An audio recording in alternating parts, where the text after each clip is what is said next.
ఇప్పటికి బరి తెగించి మీ తెలుగుదేశం పార్టీ ఆఫీసులో కూర్చొని ఆ కిరాకార్పి సీమరాజా అనేటటువంటి ఒక ఇద్దరు దున్నపోతుల్ని పెంచి పోషిస్తా అరే మనుషుల్లాగా వాళ్ళు ప్రవర్తిస్తున్నారా? సిగ్గు లేకుండా వెళ్ళి కంప్లైంట్ చేసి వచ్చారా? కడుపు అన్నం తింటున్నారా, గడ్డి తింటున్నారా? వైఎస్ఆర్ కాంగ్రెస్ పార్టీ అంట ఏదో దుష్ప్రచారం చేస్తుందంట చంద్రబాబు నాయుడు గారి మీద. సజ్జల భార్గవరెడ్డి గారు, సజ్జల గారు, జగన్ గారి నేతృత్వంలో చంద్రబాబు నాయుడు గారి మీద అసభ్యకర పోస్టులు పెట్టించేస్తున్నారని చెప్పి వాళ్ళు వెళ్ళి నిన్న కంప్లైంట్ ఇస్తే నవ్వొస్తా ఉంది. అసలు మీదే ఒక ఫేక్ పార్టీ, మళ్ళీ మీ ఫేక్ పార్టీ మీద మళ్ళీ డీప్ ఫేక్ పోస్టులు పెట్టి ప్రచారం చేయాల్సినటువంటి అవసరం వైఎస్ఆర్ కాంగ్రెస్ పార్టీకి ఏముంటది? ఆల్రెడీ ఓ పక్క కల్తీ పాలు, ఇంకో పక్క కలుషిత నీరు.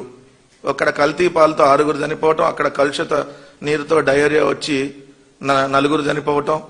ఈ రాష్ట్రంలో అనేక సమస్యలు, ఏ జిల్లా వెళ్ళినా ఏ నియోజకవర్గం వెళ్ళినా వందలాది సమస్యలు ఈరోజు ప్రజలకి సమస్యలతో ప్రజలందరూ ఈరోజు అల్లాడుతూ ఉంటే అవన్నీ వైఎస్ఆర్ కాంగ్రెస్ పార్టీ అడ్రస్ చేస్తూ ఉంటే ఏదైతే అడ్రస్ చేస్తున్నటువంటి సోషల్ మీడియా మీద ఏదో ఒక రకంగా మళ్ళీ తప్పుడు కేసులు పెట్టి నిరోధించాలనేటటువంటి ప్రయత్నం, నియంత్రించాలనేటువంటి ప్రయత్నం. వాళ్ళు ఎవరో పోస్ట్ పెట్టుకుంటే దానికి వైఎస్ఆర్ కాంగ్రెస్ పార్టీకి సంబంధం ఏంటి? మాకు అఫీషియల్ సోషల్ మీడియా అంటే దానికి ఒక పేజ్ ఉంటుంది, అఫీషియల్ పార్టీ అంటే దానికి ఒక పేజ్ ఉంటుంది. సో అన్ని అఫీషియల్ గా ఉంటాయి. ఎవరో ఏదో పోస్టు మీ మీద పెట్టుకొని పెడితే దాన్ని వైఎస్ఆర్ కాంగ్రెస్ పార్టీకి ఆపాదించేసి అసలు మా సోషల్ మీడియా ఎవరు నడుపుతున్నారో మీకు తెలియదు. మరి మీరు ప్రభుత్వంలో ఎట్లున్నారో నాకు అర్థం కాల. సజ్జల భార్గవ్ గారు ఇప్పుడు సోషల్ మీడియా ఏం చూడటల్లా, కానీ సజ్జల భార్గవ్ గారు అంట కుట్ర బన్నేశాడంట, సజ్జల గారు కుట్ర బన్నేశాడంట, చంద్రబాబు నాయుడు గారి మీద అసభ్యకర పోస్టులు పెట్టించేస్తున్నారంట. అసలు మీ మీద అసభ్యంగా పెట్టించాల్సిన అవసరం ఏంది? మీ ప్రభుత్వం అసభ్యంగా అశ్లీలంగా తయారైందనేది కనపట్లేదా?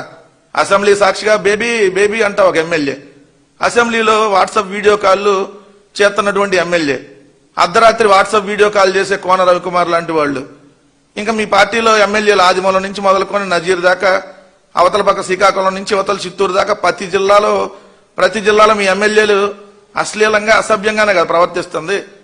అవన్నీ ఓపెన్ గానే వీడియోలు ఉన్నాయి. మళ్ళీ కొత్తగా మీ మీద మేము అసభ్యకరంగా మళ్ళీ క్రియేట్ చేసి పెట్టించాల్సిన అవసరం ఏముంది? అయినా అసలు ఈ ఫేక్ ఫ్యాక్టరీలకి ఆద్యులు ఎవరు? ఈ ఫేక్ పోస్టులకు ఆద్యులు ఎవరు? చంద్రబాబు నాయుడు గారి రాజకీయ జీవితం మొత్తంగా మనం చూస్తే M6 ఫార్ములాతో రాజకీయం నడిపాడు ఇప్పటి వరకు.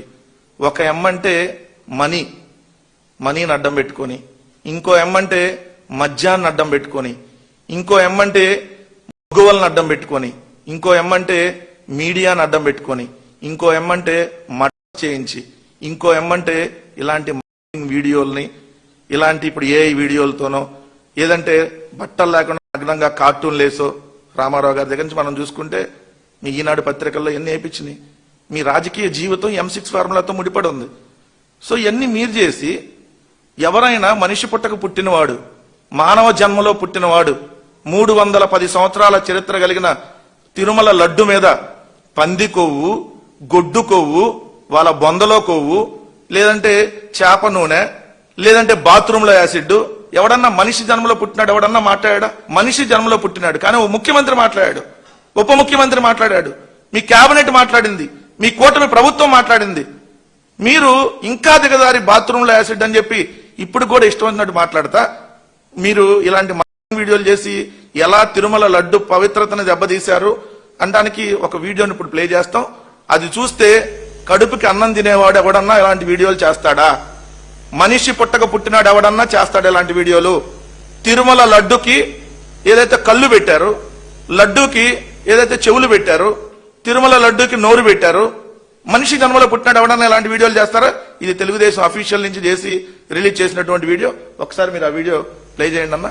బేటా కెరటిన్ కలిపారు అన్నారు కదా సార్. ఆ బేటా కెరటిన్ లోకి వెళ్లే ముందు మీ హెరిటేజ్ లో నెయ్యి వెనకాల చూస్తే కూడా అదే బీటా కెరటాన్ ఉంటుంది. బేటా కెరటాన్ కలిపితే ఇది రసాయనాలు కలిసిపోయినట్ట. అసలు మానవ జన్మలో పుట్టినట్టు ఎవరైనా ఈ వీడియోలను చేస్తారా? ఒక రాజకీయ పార్టీ ఈ వీడియోలను చేసి తిరుమల లడ్డుకు నోరు పెడుతుంది, తిరుమల లడ్డు ఏడుస్తున్నట్టుగా ఏ వీడియోలు చూపిస్తూ ఎవరు ఈ రోజు ప్రతిష్టను దిగజారుస్తా ఫేక్ వీడియోలతో లేదంటే మార్ఫింగ్ పిక్చర్స్ తో ఇలాంటి AI వీడియోలతో బతుకుతుంది ఎవరు ఈ రోజు? ఏదన్నా మంచి కోసం వీడియోలు చేయాలి. సోషల్ మీడియాను కాదు కదా, మెయిన్ మీడియాను కూడా భ్రష్టు పట్టించింది మీరు కాదా?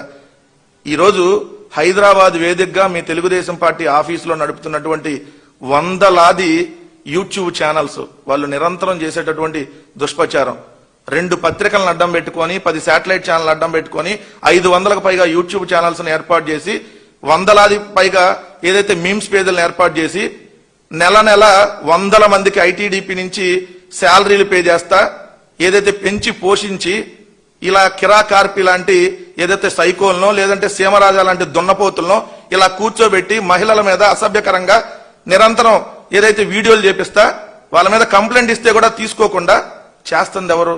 సిగ్గు లేకుండా వెళ్ళి కంప్లైంట్ చేసి వచ్చారా? కడుపుకి అన్నం తింటున్నారా, గడ్డి తింటున్నారా? ఈ బుచ్చి రామప్రసాద్ అనే బ్రాహ్మణ కార్పొరేషన్ చైర్మన్ నిన్నగాక మొన్న జగన్మోహన్ రెడ్డి గారి మీద చేసినటువంటి తప్పుడు ప్రచారం.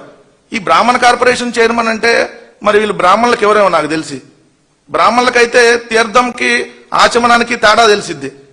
మరి బ్రాహ్మణ కార్పొరేషన్ చైర్మన్ ఏమైనా వేరే కులానికి ఏమైనా ఇచ్చారో తెలుగుదేశంలో? మరి బ్రాహ్మణుడిగా ఉన్నకైతే తెలిసిద్ది కదా తీర్థంకి ఆచమనానికి తేడా. ఆ మాత్రం తెలియకుండా ఏదైతే జగన్మోహన్ రెడ్డి గారి మీద దుష్ప్రచారం, అంతెందుకు తిరుమల మీద ఇంకా వీళ్ళు చేస్తున్నటువంటి దుష్ప్రచారం రోజు రోజుకి. చంద్రబాబు నాయుడు గారిదంట ఏదో 18 ఫైల్స్ అని ఏదో క్రియేట్ చేసి సోషల్ మీడియాలో పెట్టారంట. ఎవరు పెట్టుకున్నారో వాళ్ళ మీద తీసుకోండి, మాకు అవసరంలా. మీ చంద్రబాబు నాయుడు గారి ఫైల్స్ చిన్నపిల్లల్ని అడిగినా చెబుతారు అతను అవినీతి ఫైల్స్ ఏందనేది. నారా లోకేష్ అవినీతి భాగవతం ఏందని ఎవరిని అడిగినా చెప్తారు. రోజు రోజుకి మీ బయటపడుతున్నటువంటి ఇందాపూర్ హెరిటేజ్ భాగవతం గాని లేదంటే వీరన్న విఎస్ఆర్ వెంచర్స్ కి హెరిటేజ్ కి ఉన్నటువంటి అక్రమ సంబంధం పెట్టుబడుల రూపంలో పెట్టినవి గాని ఇవన్నీ రోజు రోజుకి బయటకు వస్తున్నాయి కదా. కొత్తగా మళ్ళీ మీ మీద కొత్తగా క్రియేట్ చేసి పెట్టాల్సిన అవసరం ఉంది. సో ఇది ఈరోజు మళ్ళీ సోషల్ మీడియాని నియంత్రించాలన్నటువంటి కుట్రలో భాగంగా మళ్ళీ సోషల్ మీడియాలో సజ్జల భార్గవ్ గారి మీదో లేదంటే సజ్జల రామకృష్ణారెడ్డి గారి మీదో వైఎస్ఆర్ కాంగ్రెస్ పార్టీ మీదో ఒక దుష్ప్రచారం చేయాలి అనేటటువంటి కుట్రలో భాగంగా సిఐడికి వెళ్లి కంప్లైంట్ ఇచ్చి వచ్చారంట. మరి ఇప్పుడు వైఎస్ఆర్ కాంగ్రెస్ పార్టీ ఇచ్చినటువంటి కంప్లైంట్లన్నింటి మీద ఒక్కదాని మీద ఎందుకు యాక్షన్ తీసుకోవాలా? ఇదే అంబటి రాంబాబు గారు ఇచ్చినటువంటి కంప్లైంట్స్ కావచ్చు, ఇదే విడుదల రజనీ గారు ఇచ్చినవి కావచ్చు, అనేక మంది వైఎస్ఆర్ కాంగ్రెస్ పార్టీ నాయకులు ఇచ్చినవి కావచ్చు. మహిళల మీద మీరు అసభ్యకరంగా ఏదైతే పెట్టినటువంటి పోస్టుల మీద డైరెక్ట్ గా మాజీ మంత్రులు కంప్లైంట్ ఇస్తే దాని మీద దిక్కు దివానం లేదు.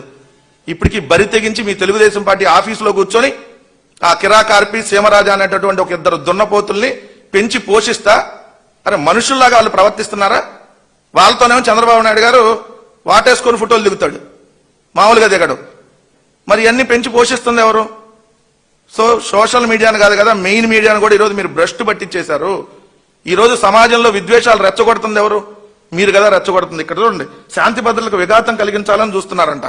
ఏది మన భావి గవర్నర్ గారు, భావి రాష్ట్రపతి గారు మాట్లాడుతున్నాడు శాంతి భద్రతలకు. మేమా కులాల మధ్య మతాల మధ్య చిచ్చు పెట్టాలని ప్రతిరోజు నిరంతరం ఏదైతే మతం మీద దాడి చేస్తా మీరు కదా ఒక మతాన్ని ఈరోజు హిందూ మతాన్ని పరుస్తూ ప్రతిరోజు మీరు మాట్లాడుతున్నటువంటి మాటలు ఇంకా దిగజారిపోయి బూట్లేసుకొని పూజలు చేస్తా లేదంటే తిరుమలని 2 కొండలనే ఉంచుతా 7 కొండలు తీసేస్తానని చెప్పి మీ చంద్రబాబు నాయుడు గారు మాట్లాడిని ఇవన్నీ ఈరోజు బయటకు వచ్చినాయి. కాబట్టి టాపిక్ అంతా మళ్ళీ డైవర్ట్ చేసి ఏదో వేరే దానికి మళ్లించాలన్నటువంటి ఇంకో కుట్రలాగా ఇది క్లియర్ గా కనపడుతుంది కదా.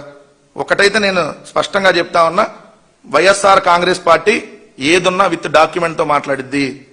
మా జగన్మోహన్ రెడ్డి గారు ప్రెస్ మీట్ పెడితే ఆ రిజర్వ్ బ్యాంక్ ఆఫ్ ఇండియా ఇచ్చిన గణాంకాలో లేదంటే కాగ్ ఇచ్చినటువంటి నివేదికలో లేదంటే బడ్జెట్ లెక్కలో విత్ ప్రూఫ్స్ జియోలో ఇవే చూపిస్తారు తప్ప ఏ రోజు చంద్రబాబు నాయుడు గారి లాగా నేను హైదరాబాద్ అని కనిపెట్టా, ఈ ఇక్కడ ఉన్న భూమి మీద మనుషులందరూ నేనే కనిపెట్టా, సంక్రాంతికి ఊళ్ళు వెళ్లే సాంప్రదాయం నేనే స్టార్ట్ చేశా, ఈ మనుషులు అన్నం తింటున్నారంటే ఎవరన్నా నా వల్లే, ఇట్లాంటి పిచ్చి పిచ్చి వాగుడు ఎప్పుడు వాగరు. సో మా వైఎస్ఆర్ కాంగ్రెస్ పార్టీ కూడా మా అఫీషియల్ పేజీలో ఎక్కడైనా మేము విత్ డేటాతోనే మేము పోస్టులు పెడతాం. సో విత్ ఆధారాలను మేము చూపిస్తాం. ఎవరి మీద మేము వ్యక్తిగతంగా ఈ రోజు మీరు పోయినా కూడా మా నాయకుడు పోవద్దంటాడు, పోని వాళ్ళు అలానే మరుగుతా ఉంటారని. సో ఇది నిన్న జరిగినటువంటి దానికి సంబంధించి ఖచ్చితంగా ప్రజలకు తెలియాలి కాబట్టి సో ఈరోజు దాని మీద వివరించడం జరిగింది మీ అందరికి.